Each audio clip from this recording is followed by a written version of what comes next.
Assalamu alaikum. And, I think there is also another question from the previous member of the audience. It's about why Allah created human. What's the purpose of Allah creating human, this species? Thank you. Okay, Allah gives the purpose of the creation.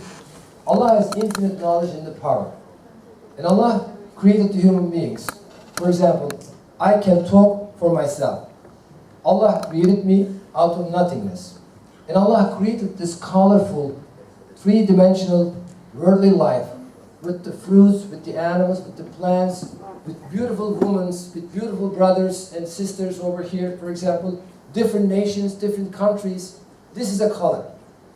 And I appreciate my existence.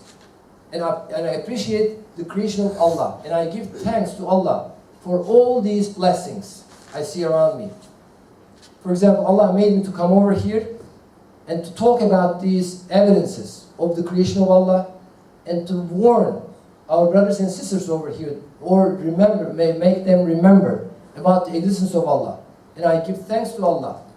And every human being is, this is the way our soul is created.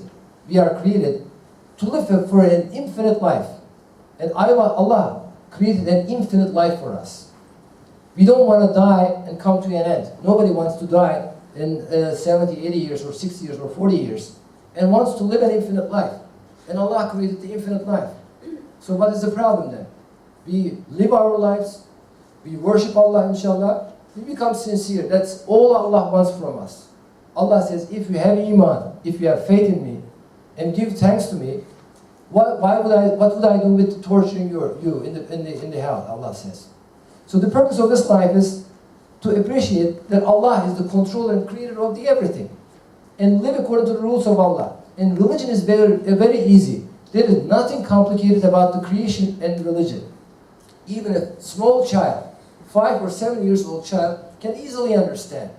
I was aware during my childhood about the existence of Allah because I did not create myself, and I existed out of nothingness. There is a moment I did not exist, and then I existed. And I have this three-dimensional colorful view, where in the lentil-sized area of my brain, there is no color outside, there is no outside actually. This is a scientific fact. Let me explain you in detail. These are scientific facts. The way we see is the atoms outside, they emit photons. Photons are very small particles of the atoms, of the electrons. They carry energy. And 99% of the atoms, the structure of the atoms, is nothingness. So there is no light in the atoms. Nothing visible. They have a transparent structure. Matter is transparent actually and dark. There is no light in the matter.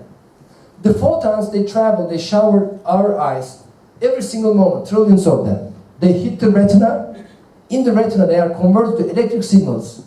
And through optic nerve, these electric signals travel in the complete darkness of the brain. And whenever they reach the center of the vision, they are interpreted as three-dimensional, colorful view. So there is no color and light outside. The same is true for the hearing. There is only air molecules, vibration of air molecules outside, and these vibration of the air molecules are converted to electric signals, and there is no sound, there is complete silence in the brain. And these electric signals travel in the brain, and they are converted in the hearing center to human sound or musical sound, melody, for example. And the same for smell, and taste, and touch. Our hands touch something. The electrons push the other electrons.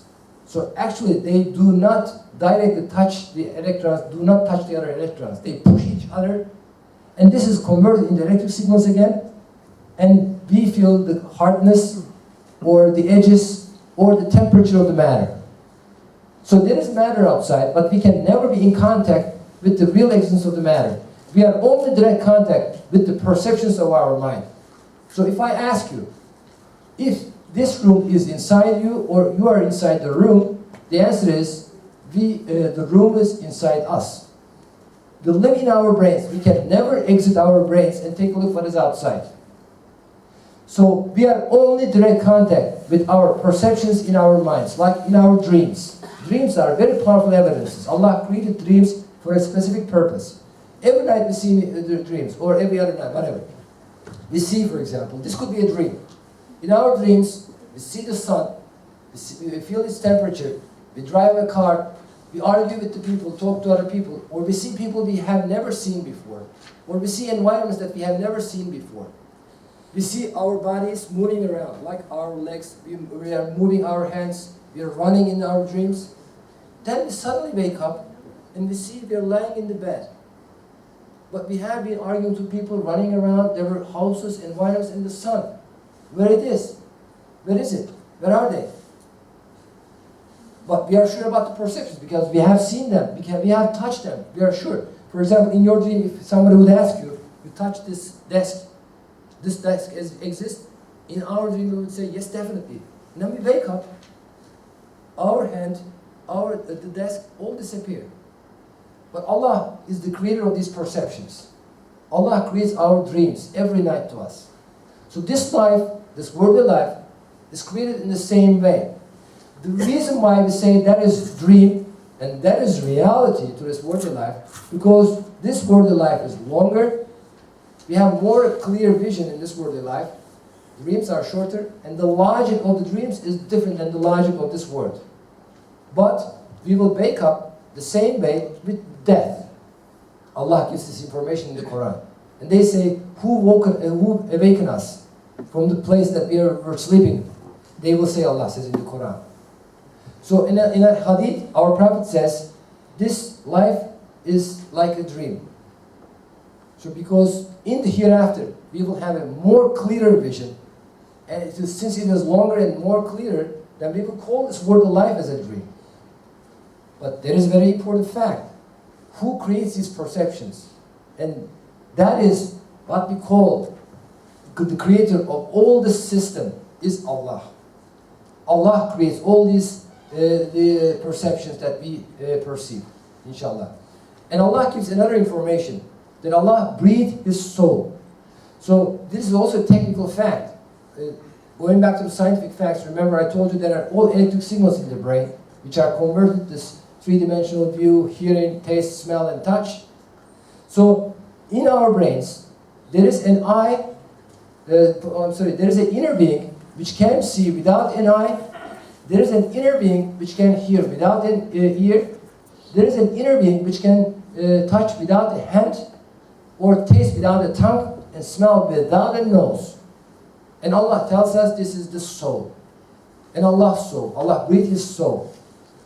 So if you ask what is soul, soul is not matter, and Allah says only little information is given you about the soul. So we cannot comprehend the soul that Allah knows. Or we cannot see Allah, that Allah sees Himself. Only limited knowledge is given to the human beings. But we have soul. This is a technical fact, and this is a fact from the Quran. Inshallah. Any other question, please?